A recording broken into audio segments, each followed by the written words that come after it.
Hello and welcome back to the channel. Today I'm going to show you my process for making a thumbnail that gets people interested using Photoshop, because you can spend all the time you want making a good video, but if you don't have a good title, especially a good thumbnail, it's probably not going to get seen and you're wasting your time. So don't skimp on the thumbnails.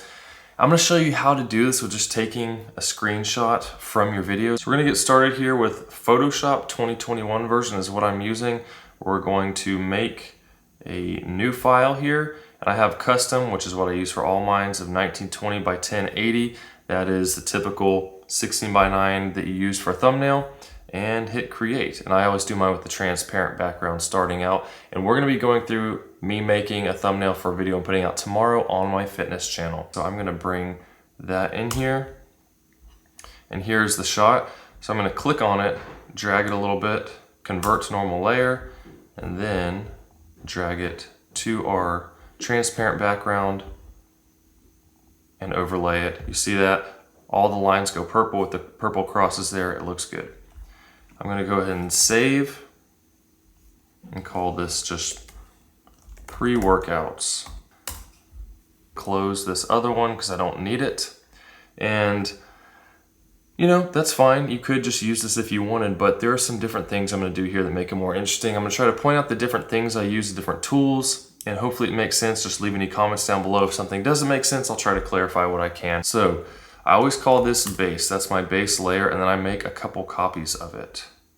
So duplicate layer, sure, we'll call it base copy, and then I right click it again or 2-finger tap on my laptop, duplicate layer again, because I'm going to do something different with this one. So I'm going to call this one background, and the one above it I'm going to call us.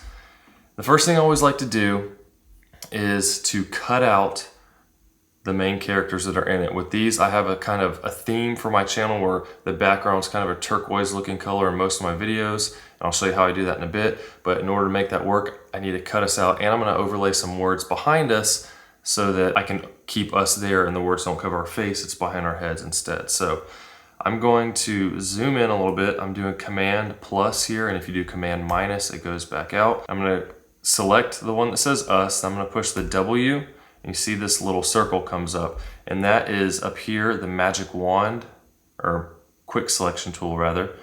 And there's different ones you can do. So I'm not using the magic wand, so I'm using the quick selection.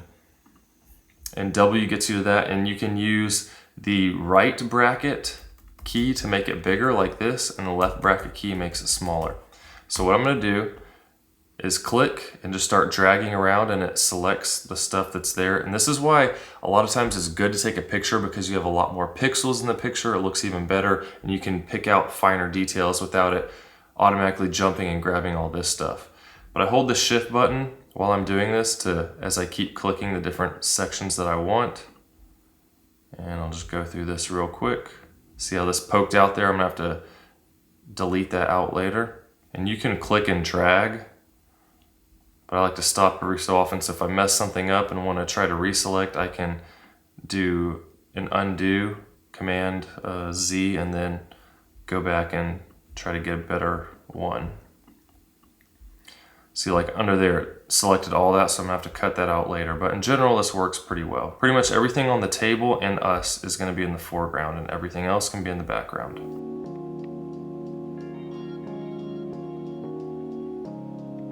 Okay, well, that's a pain.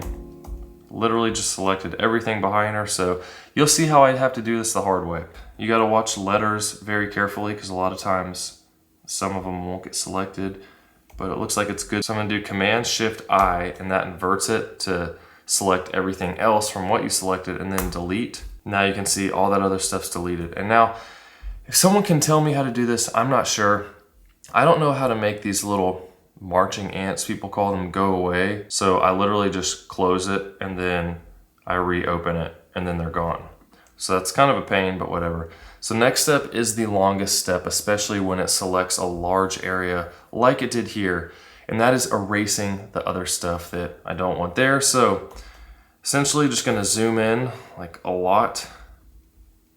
I usually go all the way down to the pixel level and then back up one. Make sure you have the layer selected that you want, and then push E for eraser. You see it's over here, the eraser tool, And the same thing, the right bracket makes it bigger, left bracket makes it smaller.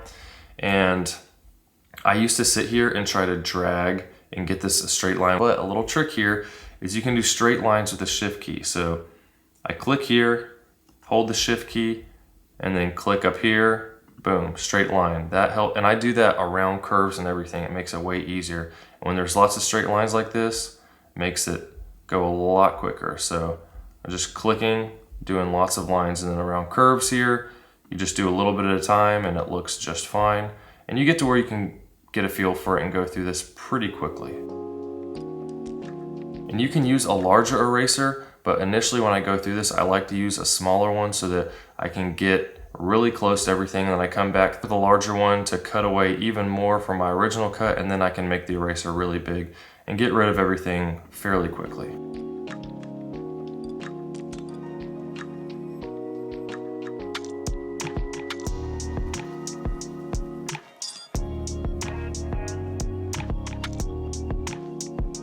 There, and you can push Command 0 and it makes the whole thing fill up the screen.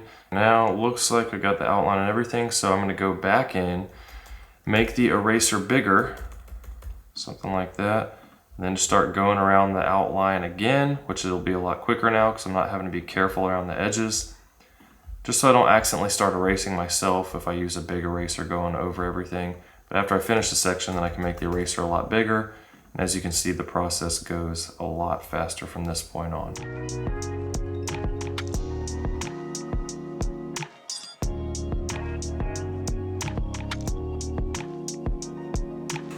And now that the outline comes out further, I can make the eraser a lot bigger and then start going back through and erasing everything quicker without worrying about cutting off any of the stuff that I want to stay in there.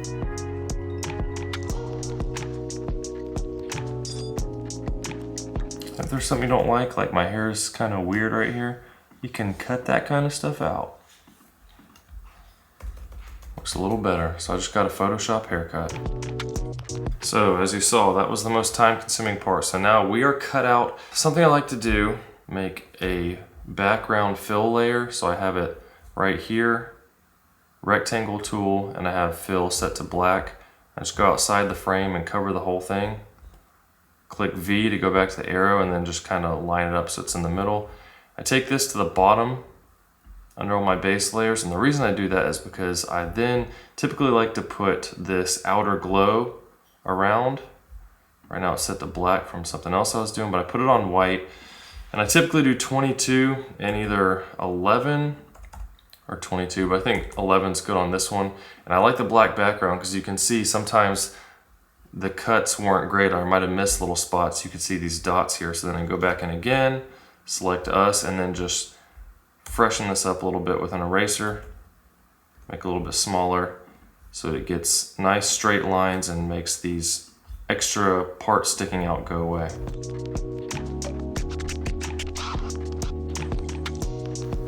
There, now that looks a lot cleaner there.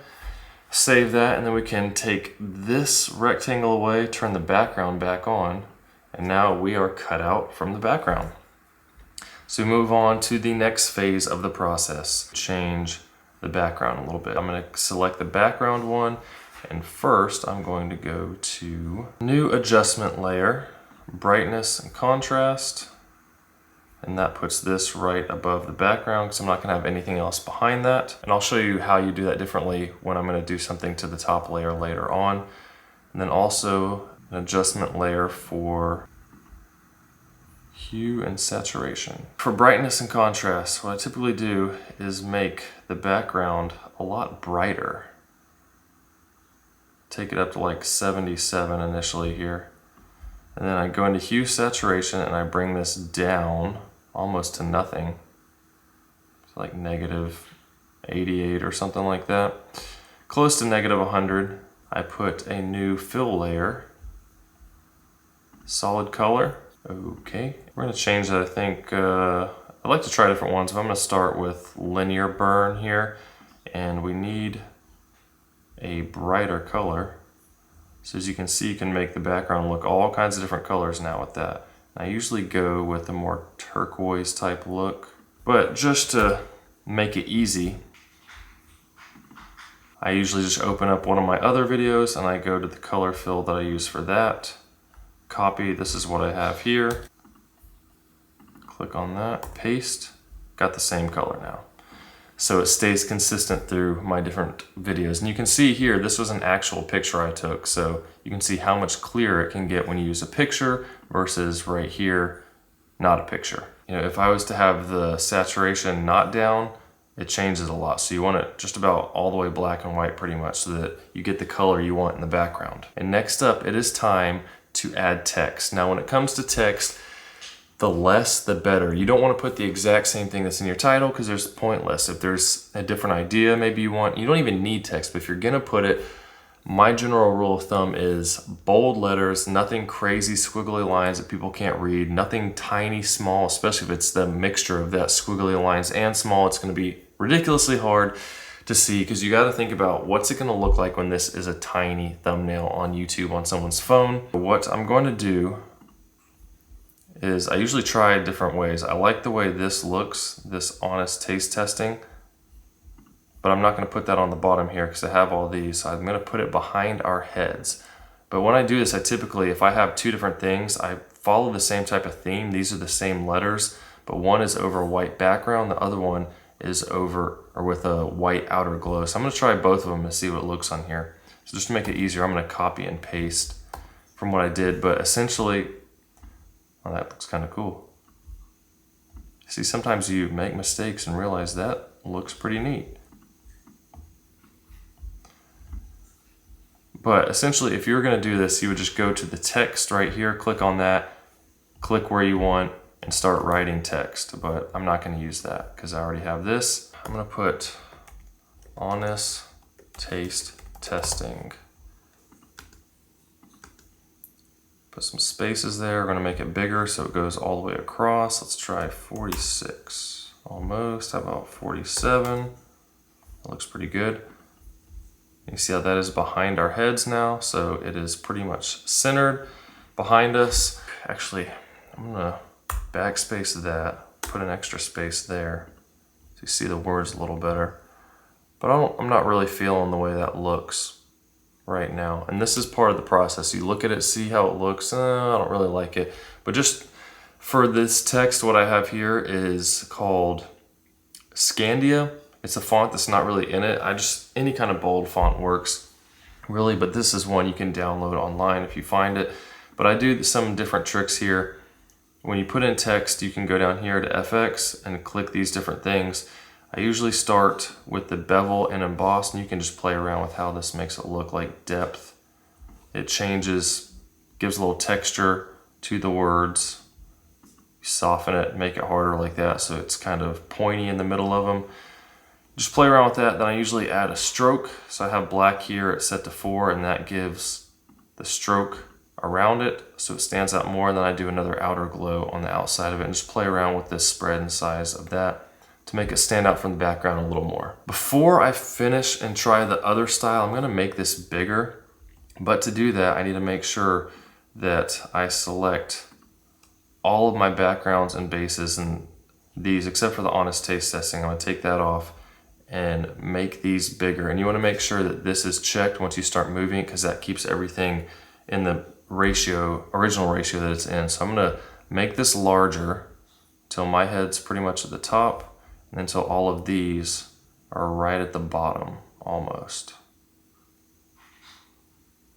I could even see how it looks if I cut my head off a little bit. I'll keep it in there because that's going to change how I want the spacing of the text up there as well. So honest taste testing. I'm going to try this other one too.